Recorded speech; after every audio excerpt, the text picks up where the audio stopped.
Hi ವೀಕ್ಷಕರೇ, welcome back. ಇದೀಗ ಎಲ್ಲ ರೇಷನ್ ಕಾರ್ಡ್ದಾರರಿಗೆ ಬಿಪಿಎಲ್, ಎಪಿಎಲ್ ಹಾಗೂ ಅಂತ್ಯೋದಯ ರೇಷನ್ ಕಾರ್ಡ್ದಾರರಿಗೆ ರಾಜ್ಯ ಆಹಾರ ಮತ್ತು ನಾಗರಿಕ ಸರಬರಾಜು ವ್ಯವಹಾರಗಳ ಇಲಾಖೆಯ ವತಿಯಿಂದ 2 ರಿಂದ 3 ಮುಖ್ಯ ಮಾಹಿತಿ ಮತ್ತು ಸಿಹಿ ಸುದ್ದಿ ಬಂದಿದ್ದು, ಇದೀಗ ಹೊಸದಾಗಿ ಅರ್ಜಿ ಸಲ್ಲಿಸಿದ ರೇಷನ್ ಕಾರ್ಡ್ದಾರರಿಗೆ ಕೇವಲ 15 ದಿನಗಳಲ್ಲಿಯೇ ಬಿಪಿಎಲ್ ಕಾರ್ಡ್ ಸಿಗಲಿದೆ ವೀಕ್ಷಕರೇ. ಹೌದು, ಈ ಕುರಿತು ಅಧಿಕೃತವಾಗಿ ಇದೀಗ ಸಚಿವ KH ಮುನಿಯಪ್ಪ ಅವರು ಮಾಹಿತಿ ನೀಡಿದ್ದು, ಇನ್ನು ನಿಮ್ಮ ರೇಷನ್ ಕಾರ್ಡ್ನಲ್ಲಿ ಏನಾದರೂ 75 ವರ್ಷ ಮೇಲ್ಪಟ್ಟ ಹಿರಿಯ ನಾಗರಿಕರು ಇದ್ದರೆ, ಅಂದರೆ 75 ವರ್ಷ ಮೇಲ್ಪಟ್ಟ ಕುಟುಂಬದಲ್ಲಿ ಯಾರಾದರೂ ಸದಸ್ಯರಿದ್ದರೆ ಅವರಿಗೆ ಒಂದು ಖುಷಿ ಸುದ್ದಿಯನ್ನ ಇದೀಗ ಸರ್ಕಾರ ನೀಡಿದ್ದು, ಒಟ್ಟಾರೆಯಾಗಿ 2 ರಿಂದ 3 ಹೊಸ ಒಂದು ನಿಯಮವನ್ನ ಜಾರಿಗೆ ಮಾಡಲಾಗಿದ್ದು, ಒಂದು ಕಡೆಯಿಂದ ಖುಷಿ ಸುದ್ದಿ ಅಂತಾನೆ ಹೇಳಬಹುದು.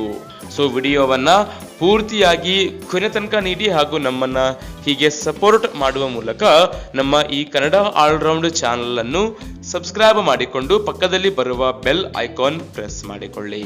ವೀಕ್ಷಕರೇ, ಮೊಟ್ಟ ಮೊದಲಿಗೆ ಬಂದಿರತಕ್ಕಂತ ಖುಷಿ ಸುದ್ದಿ ಏನಿದೆ ಅಂದ್ರೆ, ಬೆಂಗಳೂರಲ್ಲಿ ಮಾಧ್ಯಮಗಳೊಂದಿಗೆ ಮಾತನಾಡಿದ ಸಚಿವರಾದ KH ಮುನಿಯಪ್ಪ ಅವರು ರಾಜ್ಯದಲ್ಲಿ ಅನರ್ಹ ಬಿಪಿಎಲ್ ಕಾರ್ಡ್ ರದ್ದು ವಿಚಾರವಾಗಿ ಸಚಿವರು ಇದೀಗ ಮಹತ್ವದ ಒಂದು ಮಾಹಿತಿ ನೀಡಿದ್ದು, ಬಿಪಿಎಲ್ ಕಾರ್ಡ್ ರದ್ದಾಗಿದ್ದರೆ ತಕ್ಷಣವೇ ನಿಮ್ಮ ಗ್ರಾಮ ಅಥವಾ ನಿಮ್ಮ ತಾಲೂಕು ಅಥವಾ ನಿಮ್ಮ ಜಿಲ್ಲೆಯ ತಹಸೀಲ್ದಾರ್ಗೆ ಭೇಟಿ ಮಾಡುವ ಮೂಲಕ ಹೊಸದಾಗಿ ಅರ್ಜಿಯನ್ನ ಹಾಕಿದರೆ ಕೇವಲ 15 ದಿನಗಳ ಒಳಗಾಗಿ ಹೊಸ ರೇಷನ್ ಕಾರ್ಡ್, ಹೊಸ ಬಿಪಿಎಲ್ ಕಾರ್ಡ್ ಅನ್ನ ನೀಡುತ್ತೇವೆ ಎಂದು ಅಧಿಕೃತವಾಗಿ ಸಚಿವರು ಇದೀಗ ಮಾಹಿತಿ ನೀಡಿದ್ದು, ಹಾಗೂ ಇದಲ್ಲದೆ ಇಂದಿರಾ ಕಿಟ್ ವಿಚಾರವಾಗಿ ಮಾತನಾಡಿದ ಅವರು, ಅಕ್ಕಿ ಹೆಚ್ಚಾಯಿತು ಎಂಬ ಭಾವನೆ ಇದ್ದು, ಹೀಗಾಗಿ ಸರ್ಕಾರ ಹೊಸ ಯೋಜನೆ ಜಾರಿಗೆ ಮಾಡಿದ್ದು, ಇಂದಿರಾ ಕಿಟ್ ಅಂತ ಈ ಹೊಸ ಯೋಜನೆಯ ಅಡಿಯಲ್ಲಿ ಜನವರಿ ಫೆಬ್ರವರಿ ತಿಂಗಳಿನಿಂದ ಬೆಳೆ, ಸಕ್ಕರೆ, ಉಪ್ಪು ಹೀಗೆ ವಿವಿಧ ಧಾನ್ಯಗಳನ್ನ ವಿತರಣೆ ಮಾಡುತ್ತೇವೆ ಎಂದು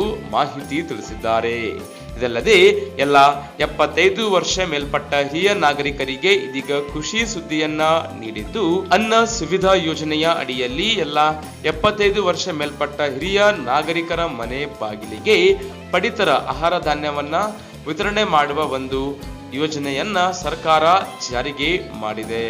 ಇನ್ನು ಮುಂದೆ 75 ವರ್ಷಕ್ಕಿಂತ ಮೇಲ್ಪಟ್ಟ ಪ್ರತಿ ಎಲ್ಲ ಹಿರಿಯ ನಾಗರಿಕರ ಮನೆ ಬಾಗಿಲಿಗೆ ರೇಷನ್ ತಲುಪಿಸುವ ಒಂದು ಕೆಲಸವನ್ನ ರಾಜ್ಯ ಸರ್ಕಾರದ ಆಹಾರ ಇಲಾಖೆ ಮಾಡುತ್ತಿದೆ. ಹೀಗಾಗಿ ಎಲ್ಲರಿಗೂ ವೀಕ್ಷಕರೇ, ಈ ವಿಡಿಯೋ, ಈ ಮಾಹಿತಿಯನ್ನ ವಾಟ್ಸ್ಆಪ್, ಫೇಸ್ಬುಕ್ ಅಲ್ಲಿ ಮರೆಯದೆ ಶೇರ್ ಮಾಡಿ ಚಾನಲ್ ಅನ್ನು ಸಬ್ಸ್ಕ್ರೈಬ್ ಮಾಡಿಕೊಳ್ಳಿ. ವಿಡಿಯೋ ನೋಡಿದಕ್ಕೆ ಧನ್ಯವಾದಗಳು. ಶುಭ ದಿನ.